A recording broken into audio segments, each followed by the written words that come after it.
This is Tonet Minisound of Barangay Hacienda, San Dionisio, Iloilo, owned and managed by Mr. Jason M. Paruelo, with contact number 0955-693-5236. Magandang araw mga ka-TMS. At ngayon meron tayong ditong speaker na nasunog. Nasunog dahil sa kakabattle. Ito, voice coil ng D12 na Titan, 4 inches voice coil.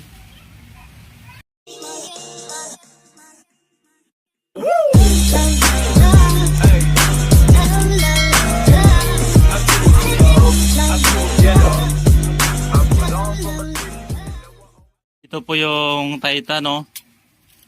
Ito sa isa po to na Titan ko, okay na yun na repair ko na. At saka ito, matindi yung pagkakasunog, guys. Balik pa rin natin. Yan, guys. Papalitan natin ng bagong kon at saka voice coil. At saka ito yung 3 inches voice coil na pang mid natin na D12 na repair na. Ito yung sa isa pa na hindi ko na repair. Ilalagyan na lang ng coil. At saka ito yung binili nating 4 inches voice coil ng Titan sa online. Binili ko sa Shopee. Guys. Yan. I-unbox natin.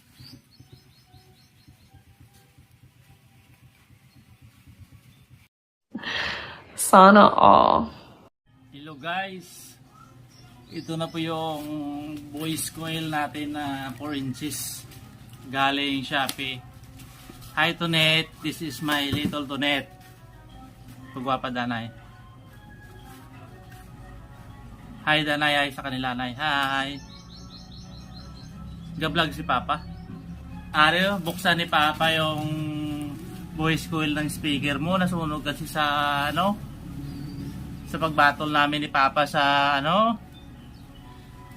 sa Kubay at saka sa Concepcion. Nasunog. Nasobrahan sa pihit. At saka ito yung pang mid, guys, coil ng pang mid. Yung isa okay na. Ni-repair ni Ronel sa tagagawa ng coil sa Talaytay, Limere. Ito guys, quality yung mga gawa ni Ronel. Yan. At saka ito na yung ni-repair na. Powered by Rockford, guys, 3 inches coil.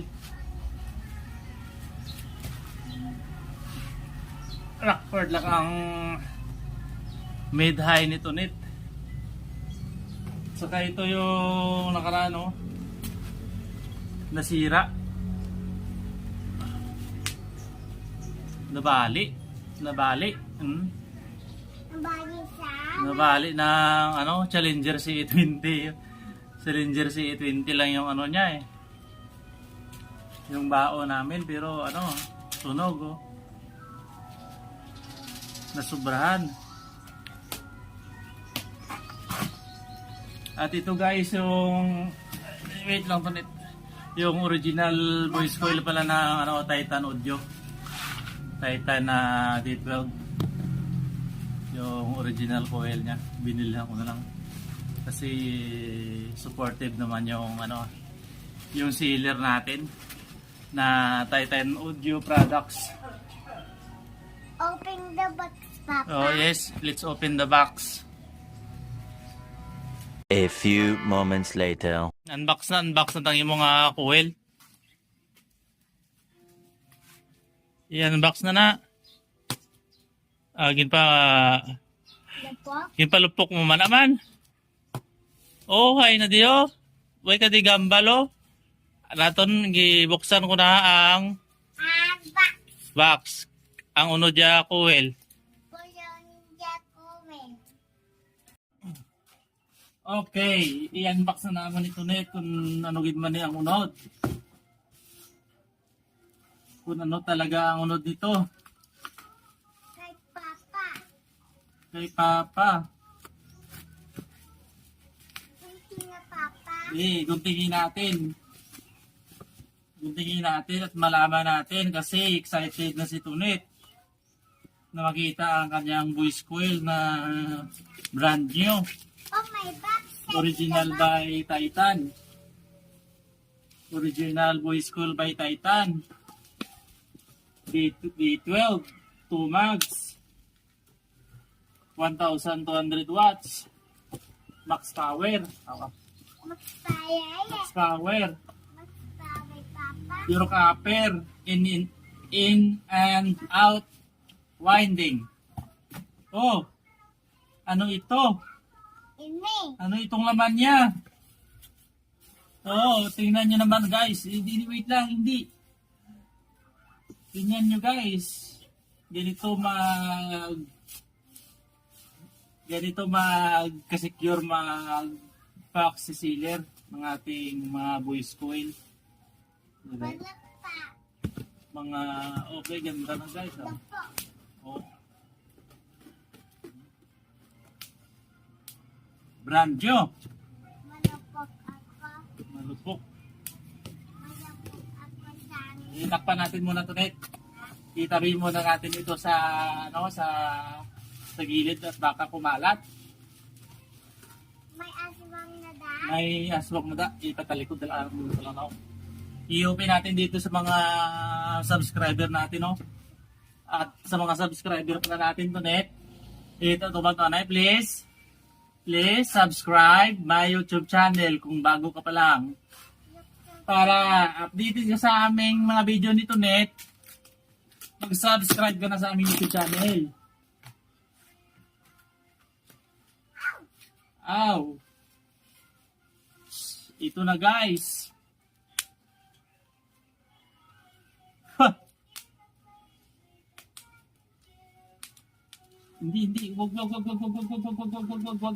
muna. I-compare natin sa rewind. Abutan. Wait lang. Yung rewind na 3 inches at saka yung ano ba to, factory made na rewind. Same quality rin naman guys. Ito makapal lang yung ano niya, yung ano ba? Epoxy. Ito, naka-epoxy na rin. Self-binding, ano. Yan.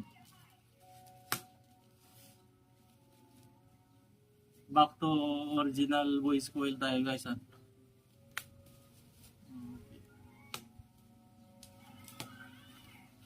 Tapos, yung isa, ito, buksan natin. Ganda ng mga ano yan guys, yung silero. Mga lalagyan. Pwede lagyan ng baon. Baon ito nito. Okay. Ano pa oh? Oo, maganda ang quality ito nito ng ating voice coil. Oh. Maganda oh. Oo. Butang The best talaga oh. Original to oh. Original to guys. Yan. Yan. KR 1212.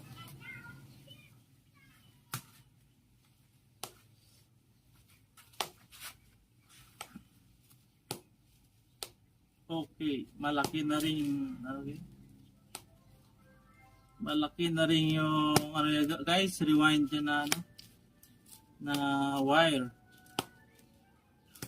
Graded na yung rewind niya na wire. Pwede na ulit sunogin sa ating ano sa ating C100 na kikiye. Pwede nang sunogin ng ano, ay sus. Wag mong sunugin. Mahal ang fuel.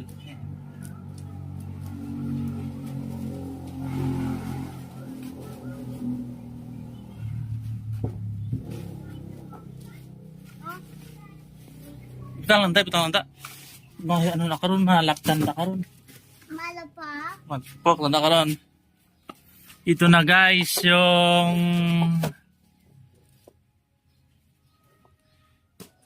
yung ano natin. Boys coil. Ayan. Three inches versus 4 inches. Pag yung pangbaho mo guys is 4 inches at saka yung 3 inches, laki talaga pinagkaiba. Sa wire, mas maliit yung wire ni 3 inches kaysa 4 inches. Kaya medyo makalakas-lakas na kunti si 4 inches.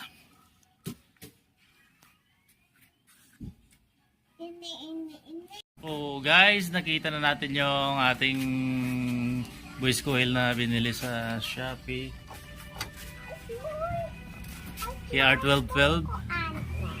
Saka yung pinagawa nating rewind kay paring Ronel. Quality. Same as factory made. At sa mga gusto pa lang sumali sa mga sa mga Battle of the Mini Sound, upas-upas, huwag kalimutang gumamit ng voltmeter para ma-monitor yung yung voltahe na lumalabas sa inyong power amp. Kasi nung nakaraan sa amin, hindi kami gumamit ng voltmeter, kaya pirit lang ang pirit hanggang sa masunog. Ayun guys,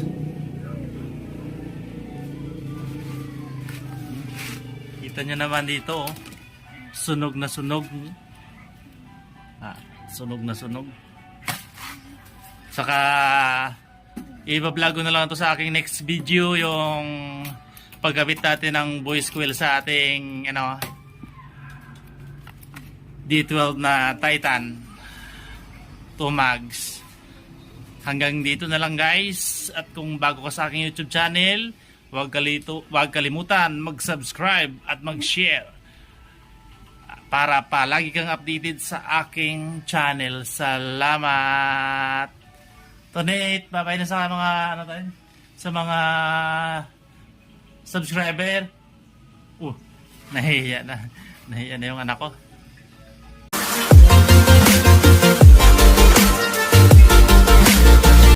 We going on vacation.